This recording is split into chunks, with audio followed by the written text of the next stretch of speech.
Oke, Persija akhirnya mendapatkan hasil yang nggak maksimal lagi. Jadi mengecewakan, memang bikin jengkel, bikin kesel.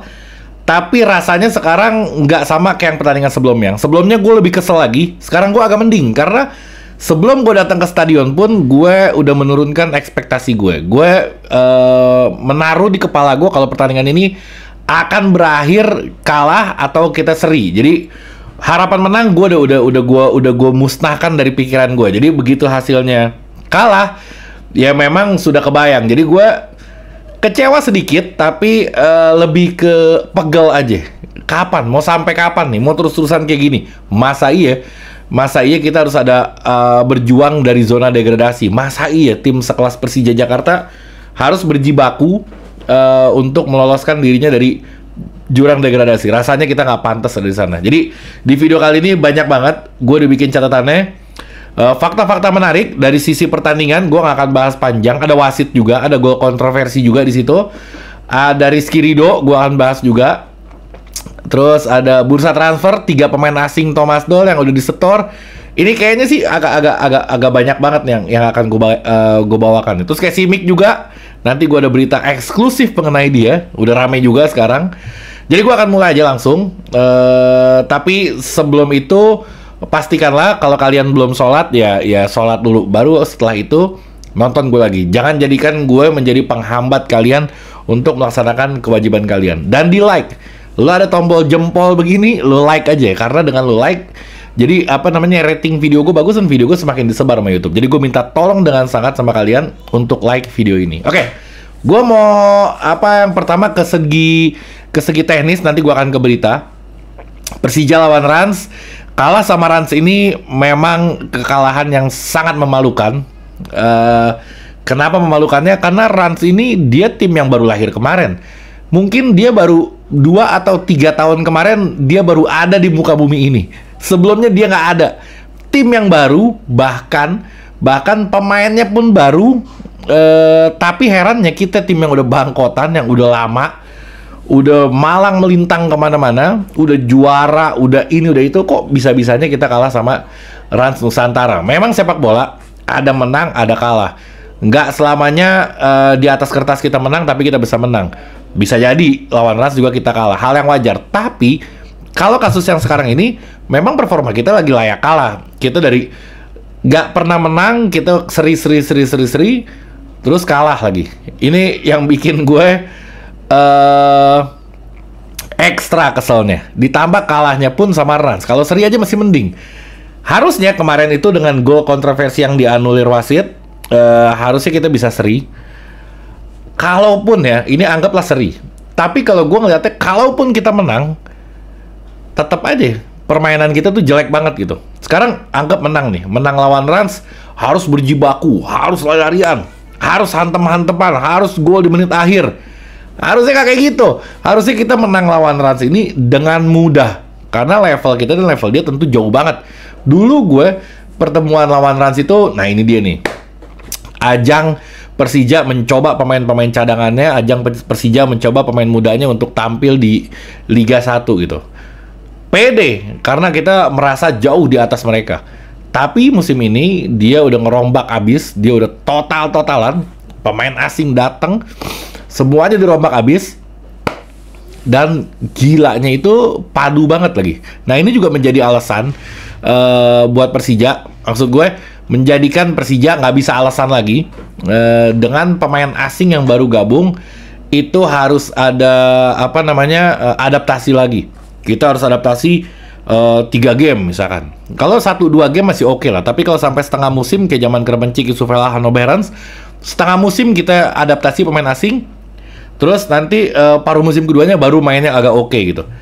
Ini ternyata nggak juga. Kayak Rio Matsumura masuk ke Persija, langsung gacor juga, langsung jago juga.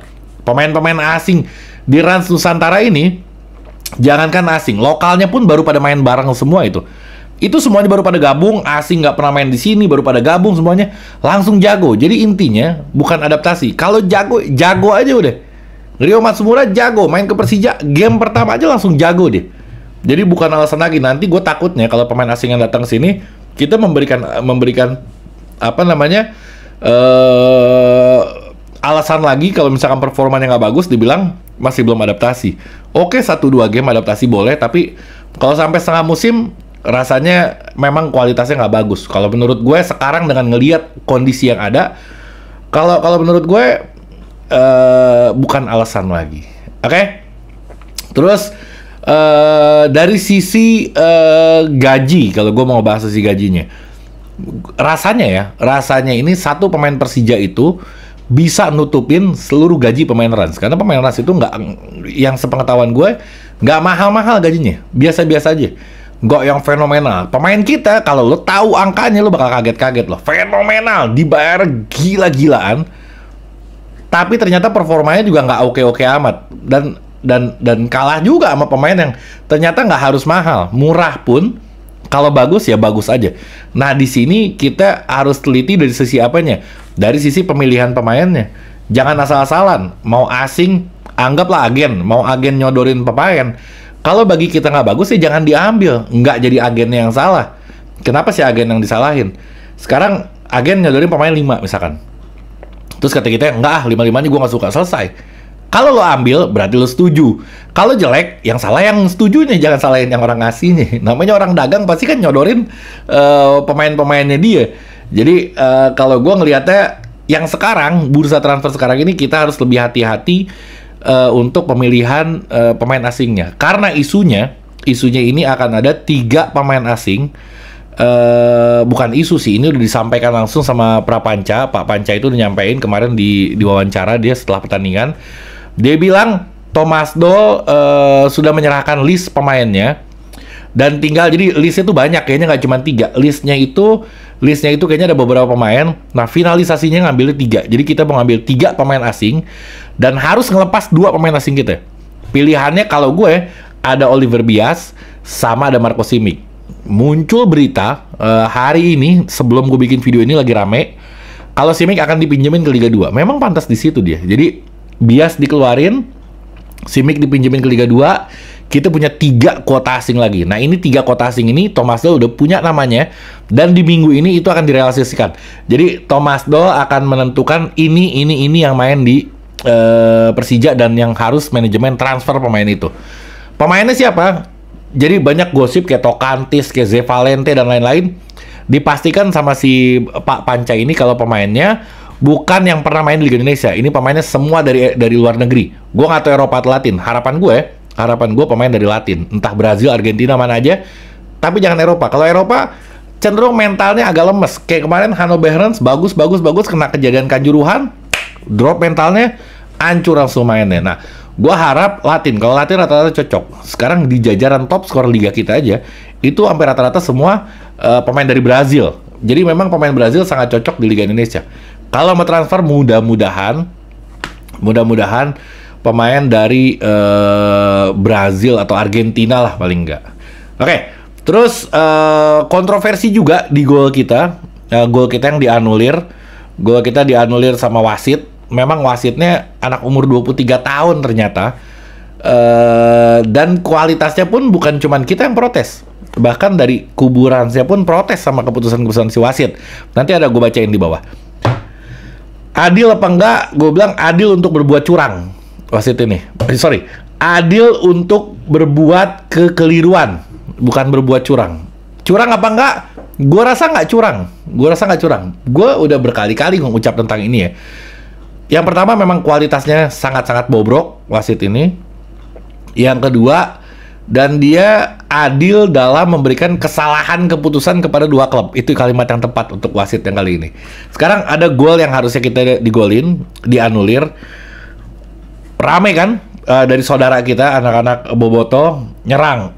Itu adalah karma katanya. Dulu pernah kejadian Ezekiel ke Persija, golnya pun kayak gitu tapi nggak disahin. Jadi ini karma.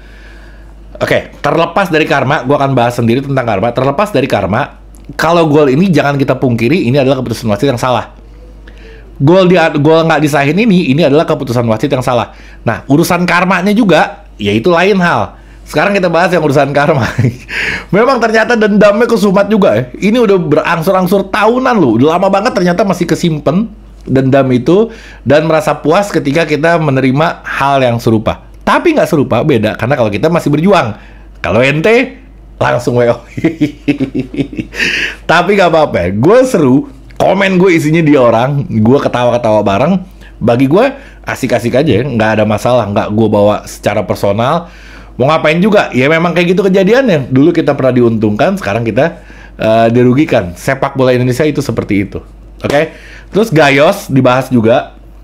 Nendang corner yang golnya Ferrari itu, bolanya nggak di garis, malah lebih depan dari garis. Harusnya harusnya gol itu dianulir. Kalau ada VAR itu pasti dianulir. Terus pandangan gue kayak gimana ya? Pandangan gue itu salah lah. Harusnya lu nendang corner itu di garis atau nggak di belakang garis. Kalau di luar garis, ya salah. Lu jangan berharap gue ada pembelaan kepada hal yang salah. Harus objektif. Gue lurus. Gue menilai. Mau Persija, mau apa, nggak ada urusan. Kalau bener, gue katakan bener. Kalau salah, gue katakan salah. Nah, Gayos itu melakukan kesalahan. Tapi gol. Ya itu bukan karena kecurangan wasit. Karena kadang kita beruntung punya wasit yang kadar otaknya itu rendah. Kadang menguntungkan juga, walaupun sering merugikan. Kadang menguntungkan juga. Nah, salah satunya Gayos melakukan kesalahan itu. Si wasit tengahnya ini memang pelangak-pelongo. Ini hakim garisnya lebih gile lagi nih. Lebih pelangak-pelongo lagi. Jadi, kemarin kacau banget. Gue sampai bosen ngebahas wasit. Sangat amat bosen gue ngebahas tentang wasit Liga Indonesia. Oke. Masuk ke konferensi pers. Nanti ada berita menarik di akhir ya. Thomas Doll mogok bicara. Dia bilang hari ini saat yang tidak tepat untuk saya berbicara. Dia bilang, gue gak mau ngomong. Udah, lo mau nanya apa, gue gak mau ngomong. Gue gak mau ngejawab, kata Thomas Doll. Ditanya Witan. Kata Witan, ya sama aja. Sama seperti Coach Thomas, dia bilang, nih gue kutip. Saya juga tidak bisa berkomentar mengenai pertandingan hari ini. Terus teman-teman media sudah mengetahui cuplikan video tentang pertandingan tersebut. Teman-teman media semua bisa menilai semua kinerja wasit, kata Witan Sulaiman. Muncul Almeida, pelatihnya Rans, dia juga protes. Dia bilang kalau wasitnya harus lebih mawas diri, tapi dia nggak mau berbicara banyak tentang wasit karena ya dia yang diuntungkan posisinya. Dia bilang ya wasit, namanya wasit pasti ada kadangkala ada melakukan kesalahan. Nah, dan dia menyarankan kalau kita untuk menempuh jalurnya, misalkan ke komite wasit yang ketuanya Pak Erick Thohir sendiri. Kita kasih atau ke Satgas, Akmal Marhali dan Najwa Shihab.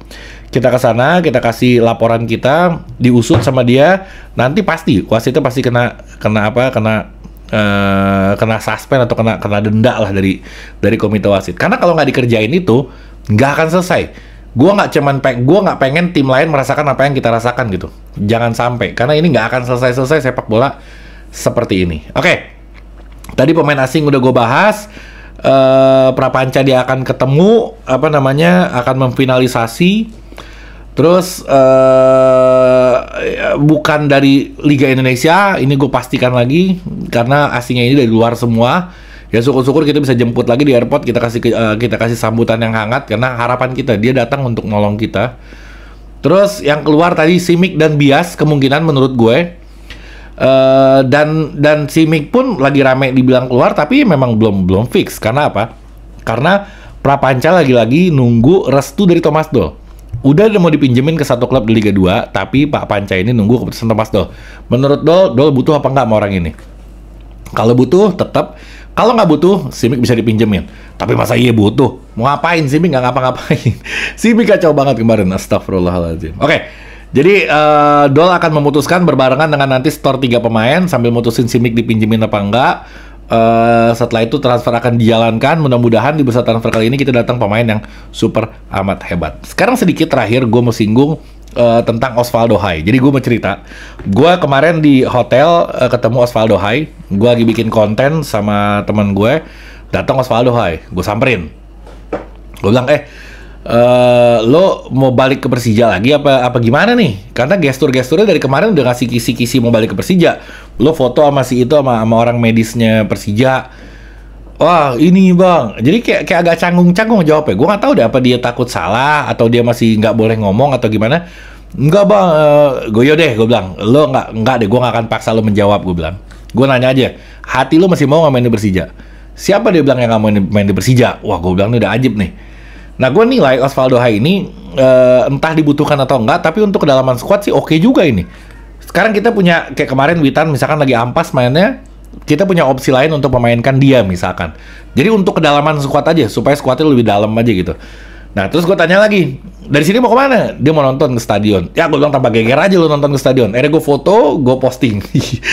Rame banget gosip itu. Dan anehnya sama dia di-repost ke story-nya gitu. Jadi kayak apa? Kayak dia pengen banget ke Persija gitu. Terus gue sampaikan yang paling bikin gue memang selalu pengen menyampaikan ini ke dia. Akhirnya gue bisa tatap-tatapan, gue bisa ketemu langsung, gue sampein. Gue bilang, Osvaldo, gue bilang, gue nih sangat amat, dan kita anak Jakmania sangat amat terkesan sama permainan lu, yang ketika lu cedera di lapangan itu, lu sambil pincang-pincang tapi lu masih kejar itu bola, lu masih bawa lari itu bola, lu masih berjuang sampai detik akhir. Gue bilang, gue nih sangat kebeli dengan kejadian itu. Dia bilang, aduh jangan gitu bang, jadi nggak enak nih apa. Ini orang bahaya banget lagi.